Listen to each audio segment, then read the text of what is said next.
Assalamualaikum warahmatullahi wabarakatuh. Salam sejahtera bagi kita semua.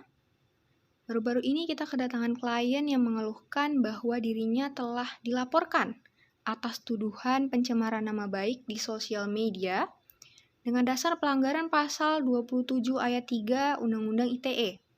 Padahal, apa yang ia publikasikan merupakan identitas pelaku penipuan atau pelaku kejahatan, yang mana niatnya itu untuk memberikan peringatan kepada masyarakat lain untuk lebih berhati-hati agar tidak terulang kejadian yang sama.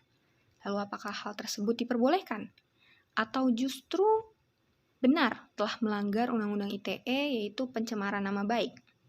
Maka dari itu perlu kita ketahui terlebih dahulu bunyi pasal 27 ayat 3 Undang-Undang Nomor 11 Tahun 2008 tentang Informasi dan Transaksi Elektronik, yang berbunyi, setiap orang dengan sengaja dan tanpa hak mendistribusikan dan atau mentransmisikan dan atau membuat dapat diaksesnya informasi elektronik dan atau dokumen elektronik yang memiliki muatan penghinaan dan atau pencemaran nama baik. Lebih lanjut, menurut putusan Mahkamah Konstitusi nomor 50/PUU 6/2008 disebutkan bahwa ketentuan pencemaran nama baik menjadi tindak pidana aduan tidak dapat dipisahkan dari norma hukum pidana pada pasal 310 dan 311 KUHP yang mensyaratkan adanya pengaduan untuk dapat dituntut di hadapan pengadilan. Maka dari itu, apabila kita berhadapan dengan masalah pencemaran nama baik atau penghinaan, itu perlu diadakannya laporan terlebih dahulu kepada kepolisian agar dapat diproses hingga ke pengadilan. Apabila tidak, maka tidak akan diproses.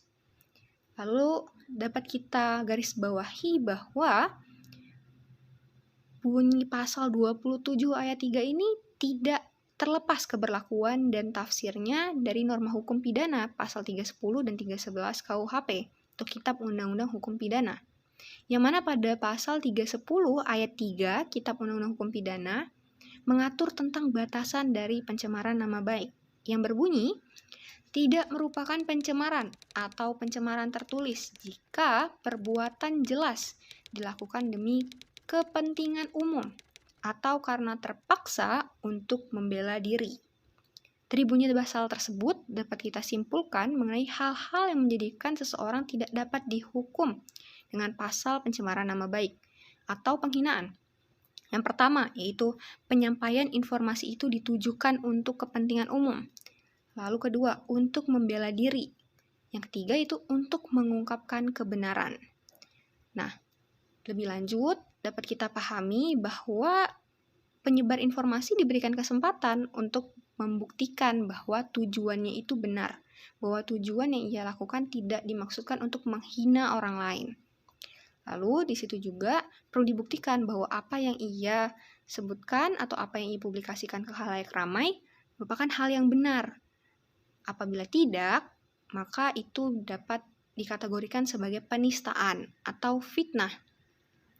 Tidak terdapat parameter yang jelas secara aturan hukum mengenai apa yang dimaksud sebenarnya atau yang dikategorikan sebagai pencemaran nama baik atau penghinaan. Pada itu parameternya sangat subjektif. Pada itu biasanya di pengadilan diperlukan atau dihadirkan ahli bahasa yang akan menelaah secara objektif kata per kata maksud dan tujuan penyebar konten atau yang mempublikasikan informasi tersebut. Dapat kita lihat dari contoh kasus Prita Mulyasari. Itu pada saat itu ia berhadapan dengan Rumah Sakit Omni Internasional yang ia menyampaikan keluhan kepada pihak rumah sakit melalui email, namun emailnya tersebar luas di sosial media. Di situ Rumah Sakit Omni melaporkan Prita Mulyasari atas dasar pencemaran nama baik. Namun, pada hasil putusan peninjauan kembali, Prita Mulyasari dibebaskan karena atas dasar tadi, pasal 310 ayat 3 Kitab Undang-Undang Pidana, bahwa apa yang ia maksudkan yaitu ditujukan untuk kepentingan umum. Ditelaah tidak terdapat unsur melawan hukum atau penghinaan di dalam kalimat yang ia publikasikan. Dapat kita simpulkan bahwa pasal pencemaran nama baik pada pasal 27 ayat 3 Undang-Undang ITE ini tidak dapat dipisahkan dari norma hukum pidana pasal 310 hingga 311 Kitab Undang-Undang Hukum Pidana. Yang mana pada pasal 310 ayat 3 terdapat unsur sebagai alasan peniadaan sifat melawan hukumnya perbuatan menyerang pada pencemaran yang salah satunya yaitu untuk kepentingan umum.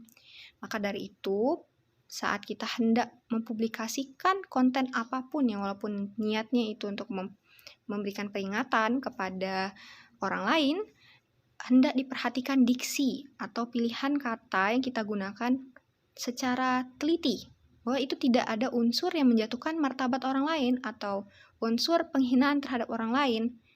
Apabila ingin mempublikasikan identitas, maka tidak perlu identitas secara rinci, tidak perlu secara berlebihan diumbar ke sosial media, karena itu akan merugikan bagi orang yang mempublikasikannya sendiri.